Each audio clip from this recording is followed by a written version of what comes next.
Hai semuanya, perkenalkan nama saya Putu Edwin Widnyana Putra dengan NIM 2401010708. Saya dari mahasiswa Instiki akan menjawab UTS dari manajemen bisnis. Ada 8 pertanyaan mengenai UTS tersebut, lebih tepatnya tentang manajemen perusahaan. Langsung saja kita mulai ke yang pertama. Yang pertama, unsur-unsur perusahaan.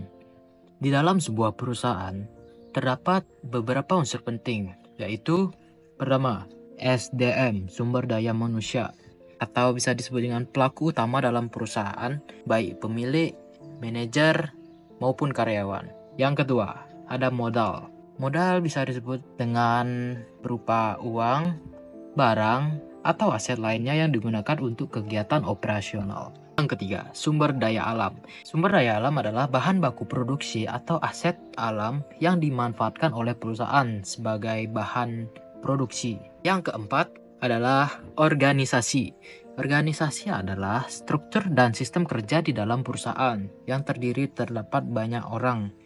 Ada yang memimpin, ada yang menjalankan, dan di dalam organisasi tersebut dibagi lagi tuh setiap anggotanya menjalankan tugas tersebut, tugasnya masing-masing ya. Yang terakhir, teknologi.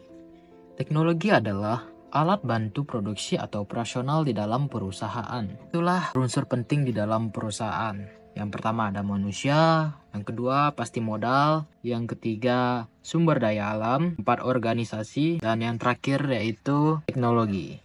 Baik, soal yang kedua, pengaruh lingkungan terhadap nilai output. Lingkungan perusahaan dibagi menjadi dua, yaitu lingkungan internal dan lingkungan eksternal. Lingkungan internal, faktor dari dalam seperti budaya perusahaan, gaya kepemimpinan, dan gaya karyawan. Atau faktor internal dari dalam perusahaan yang mengaruhi kinerja perusahaan tersebut. Yang kedua, ada lingkungan eksternal. Lingkungan eksternal, faktor dari luar perusahaan seperti pesaing, konsumen, sosial, teknologi, dan ekonomi. Itu adalah faktor-faktor yang di luar perusahaan tidak bisa kita kendalikan. Lingkungan-lingkungan ini maupun internal eksternal sangat mempengaruhi kualitas, kuantitas, dan nilai produk jual atau jasa yang dihasilkan oleh perusahaan. Perbedaan PT, perseroan terbatas, dan CV. Jadi, perseroan terbatas atau PT dalam badan usaha berbadan hukum yang modalnya terdiri dari saham-saham, dan PT bersifat formal dan tunduk pada undang-undang. Ciri yang kedua, modal berupa saham, yang dimana artinya dimiliki oleh satu atau lebih pemegang saham. Jadi sahamnya itu akan digunakan sebagai modal buat perusahaan tersebut. Yang diantara lain adalah dapat mengakses modal besar. Jadi itu bisa menjual saham dan berbagi saham-sahamnya pada publik. Ada juga yang di private, tidak bisa diakses oleh publik. Yang terakhir, ciri-cirinya yaitu wajib melalui otoritas dan pengesahan Kemenkumham. Berbeda dengan CV yang bisa disebut dengan Commanditaire Venutcap.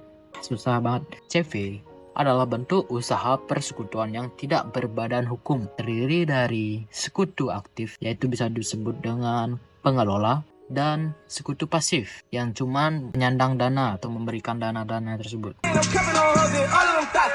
Hey. You want the money? We're not rich. We're broke.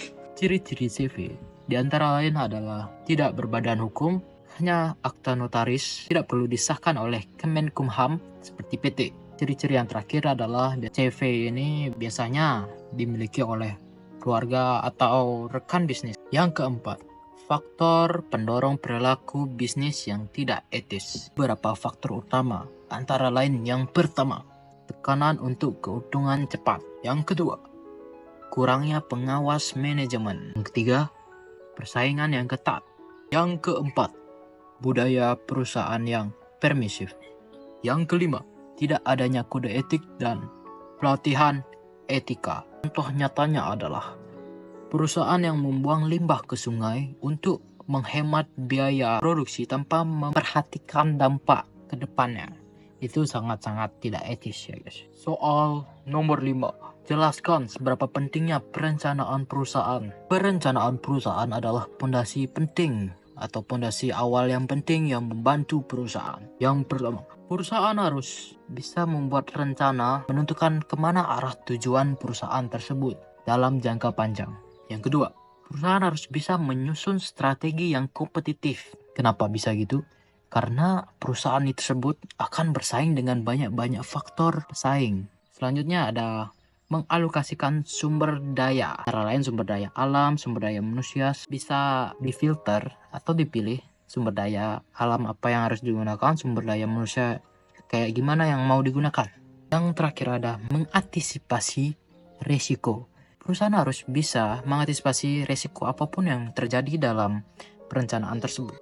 Tanpa semua perencanaan tersebut, perusahaan digambarkan seperti kapal yang berlayar tanpa arah yang berpotensi gagal dalam persaingan global. Soal nomor 6, apa itu CSR dan mengapa perusahaan harus menjalankan CSR? CSR atau Corporate Social Responsibility adalah tanggung jawab perusahaan untuk berkontribusi terhadap masyarakat dan lingkungan di luar kepentingan bisnis semata. CSR penting karena meningkatkan reputasi perusahaan. Semakin baik, maka reputasinya akan semakin dikenal oleh masyarakat, mendapat kepercayaan terhadap publik. CSR seharusnya menjadi kewajiban, terutama bagi perusahaan besar yang berdampak luas pada lingkungan dan masyarakat. Saya mengambil contoh dari program Coca-Cola Forest. Tujuan dari program CSR mereka yaitu mengurangi jejak karbon dan menjaga ketersediaan air. Bentuk kegiatan mereka bisa dibilang seperti penanaman pohon, konservasi air, dan edukasi masyarakat. Dampak dari program mereka yaitu meningkatkan citra perusahaan dan menjalin hubungan baik dengan komunitas lokal. Soal nomor 8, apa hubungan GCG dan CSR? Apa itu GCG? GCG adalah Good Corporation Governance atau bisa disebut prinsip tata kelola perusahaan yang baik. 5 prinsip utama. Yang pertama, ada transparansi, terbuka dalam mengambil keputusan. Yang kedua, akuntabilitas, bertanggung jawab atas tindakan. Yang ketiga, responsibilitas, patuh terhadap hukum dan etika. Yang keempat, independensi, yaitu bebas dari tekanan pihak manapun. Dan yang terakhir, ada keadilan, adil terhadap semua pemangku kepentingan yang memimpin atau yang dipimpin.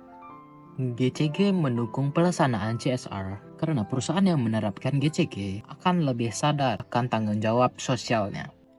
Demikian video UTS saya mengenai manajemen perusahaan. Kalau ada salah, saya minta maaf. Semoga penjelasan saya ini memberikan pemahaman yang sangat dalam buat kalian yang nonton-nonton. Oke, terima kasih.